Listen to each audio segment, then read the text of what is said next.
Dahil po sa tuloy-tuloy na pag-ulan dala ng bagyong Labuyo, mahigit 70 pamilya na ang sapilitang inilikas sa Baguio City. Ilang lugar na rin ang nakaranas ng pagguho ng lupa. May ulat on the spot si Katrina Son. Katrina?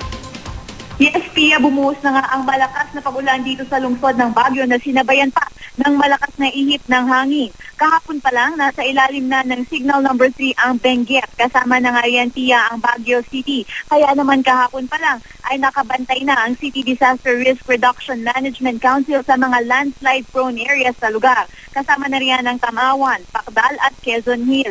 Binabantayan din nila ang mga flood-prone area tulad ng Salagun. Naka-alerto naman daw ang Barangay Risk Reduction Management Council ng iba't ibang mga lugar dito. Ayon kay Amelia Clerigo na siyang OIC ng CDRRMC, ang tanging mga problema nila ngayon ay ang mga natutumbang mga puno na agad namang nasusolusyonan sa tulong ng BSP. Dahil naman sa halos 3 oras na tuloy-tuloy na pag-ulan, ay pinorse evacuate na ang may 71 families na may 340 na katao sa Barangay Lower Rock Quarry.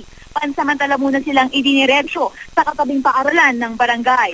Dahil din sa lakas ng ulan, Pia, ay may mga area na raw na naglandslide tulad ng sa Purukto sa Irisan. Ngunit agad naman itong nakiklear. At yan na nga muna ang latest mula sa lungsod ng Baguio. Pia? Katrina, kamusta yung sitwasyon dun sa evacuation center? Sinabi mo na nandun sila sa isang paaralan? Tama ka dyan, Pia. Nandun sila ngayon sa isang paaralan. Okay naman yung sitwasyon kasi medyo malaki nga yung paaralan kung saan sila inilikas. Kaya kanya-kanya na sila doon na parang cubicle nga na itinayo, hinati-hati na rin nila yon para may kanya-kanyang espasyo ang bawat pamilya. Pia?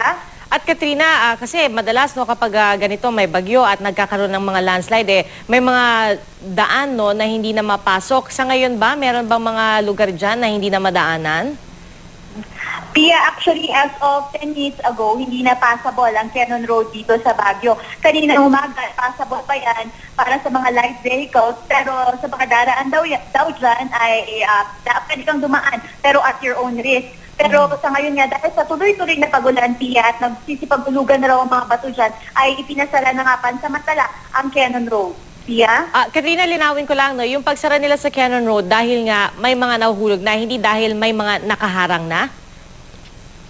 Dahil may mga nahuhulog pa lang, Pia, parang preventive measure daw nila ito kung sakaling may mga magdadaan pa rito, Pia. At kamusta naman yung mga linya ng komunikasyon na okay pa naman hanggang sa iba't ibang parte dyan? Okay pa naman, Pia, yung linya ng komunikasyon dito.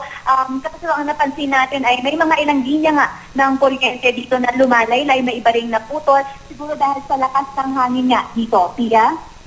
Alright, maraming salamat sa iyo, Katrina Son.